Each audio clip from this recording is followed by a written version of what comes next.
नमस्कार दोस्तों, आप लोगों को सुप्रभात। आपका दिन शुभ हो।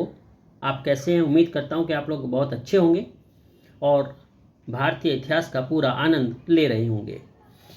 तो दोस्तों, पहले तो मैं आप लोगों को एक अच्छी जानकारी देना चाहता हूं कि मेरा जो है दूसरे चैनल्स भी मैंने स्टार्ट कर दिए हैं।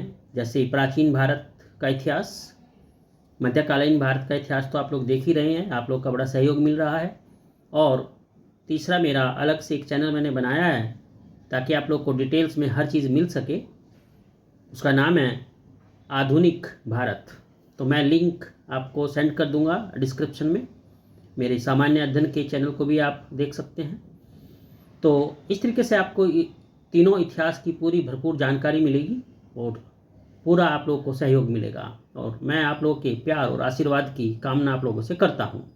तो मैंने अपनी मध्यकालीन भारत में जो बाबर का आगमन रहा भारत में, ठीक है, उसकी सीरीज़ में मैंने आप लोगों को अपनी पिछली वीडियो में बताया था बाबर का द्वितीय आक्रमण भारत पर। आज हम बात करेंगे बाबर के तीसरे आक्रमण की। देखो दोस्तों, बाबर का ये कह लीजिए कि ये डेस्टिनी ने, या तो बैड लक कह सकते हैं, या कह सकते हैं कि शायद उस समय परिस्थितियां बाबर के हक में नहीं रही कि वो एक तरफा भारत पर आधिपत्य कर सके, और बार बार उसको डिस्टरबेंस मिलते रहे और वो भारत की यात्रा को छोड़कर बार बार जो है अपने मूल निवास की तरफ उसको दौड़ना पड़ा, जिससे कि उसकी जो यात्रा थी भारत को लेकर, इन भारत पर जो आक्रमण थे वो पूरी तरीके से सक्सेस नहीं हो पाए। सक्सेस होने का मतलब कि बीच बीच में छोड़कर उसको जाना पड़ा। तो इसी दौरान अब जो है बाबर तीसरा आक्रमण भारत पर बनाने की प्लानिंग करते हैं और बाबर 1520 में तीसरा आक्रमण करते हैं और फिर से वो अपना बाजौर और भीरा, ये दोनों किले जीत लेते हैं। यानी बाजौर का और जो भीरा का दुर्ग था उसको फिर से वो हासिल कर लेते हैं। इसी तरीके से अब वो सियालकोट की तरफ अपनी नजरें गड़ाते हैं और सियालकोट पर वो अपना आधिपत्य कर लेते हैं। वहाँ पर उनको किसी तरीके का बहुत विरोध नहीं मिलता, यानी बड़ी आसानी से सियालकोट को वे अपने अधिकार क्षेत्र में ले लेते हैं बिना किसी प्रतिरोध के। इसके बाद सियालकोट के बाद जो उनकी नज़रें थी वो आई सैयदपुर पर। तो सैयदपुर को भी वो अपने आधिपत्य में ले लेते हैं और वहाँ की जनता को वो बाध्य करते हैं अपना शासन मानने के लिए। तो इस तरीके से इस 1520 का जो इन्होंने आक्रमण स्टार्ट किया, इसमें इन्होंने कौन कौन से, एक तो बाजौर, भीरा, सियालकोट और सैयदपुर, ये चारों के चारों जो हैं ये स्थान जीत लेते हैं।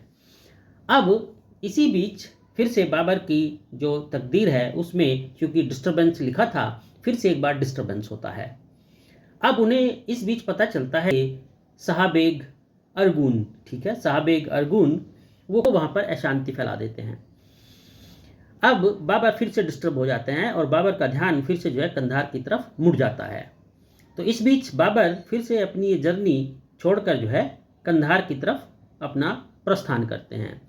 तो जब बाबर कंधार पहुंचते हैं तो वहाँ पर जो है इस शाहबेग अरगुन के द्वारा फैलाई गई शांति को दबाते हैं, संघर्ष करते हैं और वहाँ की जो अशांति थी उसको पूरी तरीके से शांत कर देते हैं। और 1522 ईस्वी तक बाबर कंधार में ही अपना निवास करते हैं, वहीं पर रहते हैं।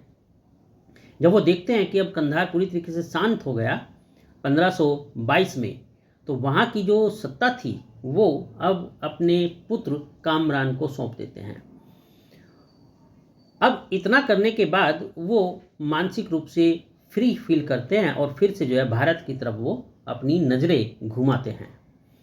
तो अब इससे पता चलता है देखो कि जो बाबर रहे उनका जो लक्ष्य था वो भारत था, यानी भारत उनके नसों में समाया हुआ था कि भारत में उन्हें एंट्री करनी है और भारत पे अपना आधिपत्य करना है। तो मेरे मित्रों, आप एक बात इस चीज़ से समझ सकते हो कि बाबर ने अपना लक्ष्य तय किया हुआ था कि भारत। अब कई बार वो पूरी तरीके से सफल नहीं हो पाए अपने इस लक्ष्य में। पहला युद्ध किया, दूसरा किया, तीसरा किया, फिर चौथा आएगा, फिर पानीपत की लड़ाइयाँ आएंगी। तो इस तरीके से आप देख रहे हो कि बाबर ने हिम्मत तो नहीं हारी, अपना लक्ष्य नहीं छोड़ा। बार बार उन्हें कभी कंधार दौड़ना पड़ रहा था, है ना, कई बार गए, हर युद्ध के बाद उधर की तरफ दौड़े। तो इसीलिए मैं कहता हूँ कि कभी भी जीवन में अपने लक्ष्य को मत छोड़ो। आपको बाधाएं तो आएगी, आने दो, आप उन बाधाओं को पार करो, रास्ते चेंज कर दो, लेकिन मंजिल अपनी मत छोड़ो। आपको टारगेट एक दिन जरूर मिलेगा। तो इसीलिए आपने जो भी टारगेट फिक्स किया है ना, उसको जरूर प्राप्त करो, उसको छोड़ो मत। प्रॉब्लम से कभी भी हार नहीं मानना। समस्याओं से भागोगे तो नई समस्याएं पैदा हो जाएंगी, और अगर समस्याओं का डटकर मुकाबला करोगे तो वे समस्याएं एक दिन अपना सर आपके कदमों में रख देंगी और आप उन्हें कुचल दोगे, यानी समस्याओं का अंत कर दोगे। तो इसीलिए मेरे दोस्तों, हिम्मत नहीं हारना, चैनल देखते रहना।